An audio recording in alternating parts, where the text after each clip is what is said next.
बेटा जॉली, तुम भी साथ चलोगे ना? ये जॉली सर है। जॉली? हाउसफुल 2 जब एक फिल्म कामयाब होती है तो उसके जो नेक्स्ट इंस्टॉलमेंट है, यानी कि दूसरा भाग है या सीक्वल है, उससे उम्मीदें दुगनी चौगनी 10 गुना बढ़ जाती है। और हाउसफुल 2 एक इंपॉर्टेंट फिल्म है। इससे कई तरह की उम्मीदें जुड़ी हैं, स्टारकास्ट बड़ी है, एंटरटेनमेंट आप ज़्यादा एक्सपेक्ट करते हैं, स्केल फिल्म का यानी कि जो माउंटिंग है, प्रोडक्शन वैल्यूज़ है, जो विजुअल अपील है वो ज़्यादा बेहतर है।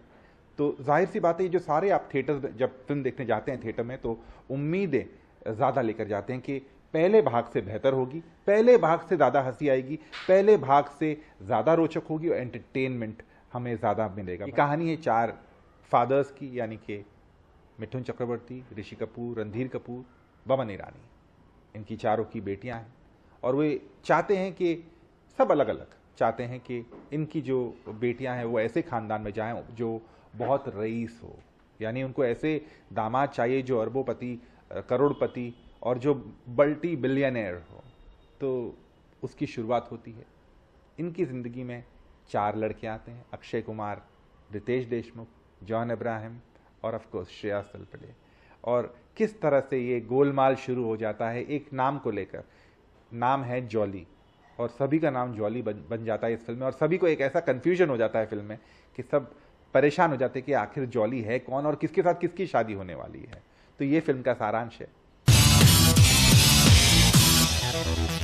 फिल्म का पहला भाग बेहद इंटरेस्टिंग है, यूं गुजर जाता है, ऐसे कॉमेडी मोमेंट्स आते हैं, कैरेक्टर इतने सारे, इसके बावजूद कोई कंफ्यूजन नहीं होता। हाँ, कहानी में कंफ्यूजन है, इनको आपस में इनको कंफ्यूजन है, पर दर्शक को कंफ्यूजन नहीं होता। पहले भाग में बहुत हंसी है। खासकर मैं 2-3 सीन्स का जिक्र करना चाहूँगा यहाँ पर। एक है पाइथन और क्रोकोडाइल को लेकर एक सीक्वेंस है जो बहुत ही भरपूर, आप हंस हंस के पागल हो जाएंगे। और इसके अलावा अक्षय कुमार का इंट्रोडक्शन है जो which is fantastic.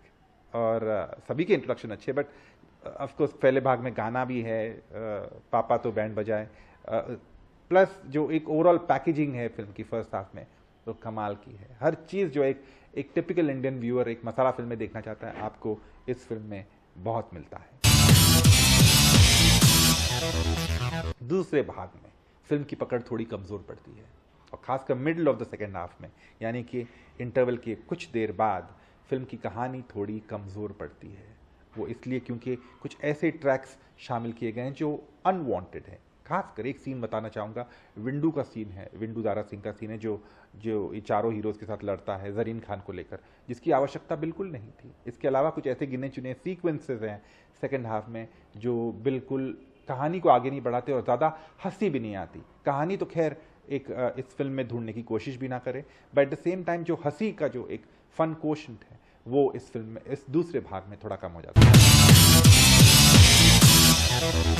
Sajid Khan का डायरेक्शन मैं कहूँगा कि पहले भाग में जैसा कि मैंने कहा बहुत अच्छा है। दूसरे भाग में उनको स्क्रिप्टिंग अगर बेहतर मिल जाती, खासकर दूसरे भाग के मिडिल ऑफ द पोर्शन में, तो और बेहतर हो सकता था। येट मैं कहूँगा उनका मकसद जैसा कि रहा है आपको हंसाना, और फिल्म के कई पोर्शंस में आप हंसते हैं, स्माइल करते हैं, ज़ोर ज़ोर से हंसने लग जाते हैं। ये फिल्म की खासियत है। अगर एक्टिंग की बात करें तो अक्षय कुमार लाजवाब है। मैंने हमेशा ये बात कही है कि अगर आपको अच्छे डायलॉग्स दिए जाएं तो उसका मज़ा पढ़ते वक्त तो आता ही है, पर अगर उसे उतनी ही काबिलियत से कहा जाए, एक परफेक्ट टाइमिंग के साथ कहा जाए, तो आप हंस हंस कर लोटपोट हो जाते हैं। और अक्षय कुमार की यही खासियत है। जॉन अब्राहम कॉमेडी फिल्में उन्होंने बहुत कम की है, गरम मसाला की है, देसी बॉयज़ की है, वो दोनों अक्षय कुमार के साथ, बट इस बार उनकी comic timing really very good है। बहुत ही अच्छे उनकी कॉमिक टाइमिंग रही है और एक इम्प्रूवमेंट नजर आती है एक्टर में। रितेश देशमुख के क्या कहने, he is going through an interesting phase in his career. Shreya Talpade again comic roles में वो एक वेटरन बनते जा रहे हैं। कहाँ इकबाल से शुरुआत की थी एक सीरियस फिल्म से, और अब कॉमेडी में उनकी टाइमिंग देखिए तो परफेक्ट। और ये चारों एक्टर्स की जो केमिस्ट्री है, Akshay, John, Riteish, Shreya, is superb. Among the heroines सबसे ज़्यादा अहमियत असीन को दी गई है और उनका काम अच्छा है। जैकलिन फर्नांडिस, ज़रीन खान और Shahjahan Padamsee, in they are more of eye candy in the film, और उनको जितने रोल्स दिए गए हैं वे सही बैठते हैं। कैरेक्टर एक्टर्स की लिस्ट लंबी चौड़ी है। इट्स अ प्लेजर मैं कहूँगा watching Randhir Kapoor, Rishi Kapoor and Mithun Chakraborty in one frame. Boman Irani का काम छोटा है इन टर्म्स ऑफ लेंथ, पर जब वो आते हैं मजेदार है। ऑन द होल मैं यही कहूंगा, भरपूर मनोरंजन। जैसा कि हम हर फिल्म में देखने की कोशिश करते हैं, हमें 3 शब्दों से बेहद प्यार है मसाला फिल्मों की, वो है एंटरटेनमेंट, एंटरटेनमेंट, एंटरटेनमेंट। और इस फिल्म में भरपूर एंटरटेनमेंट मिलता है। मैं इसे 5 में से 3.5 स्टार्स देता हूं।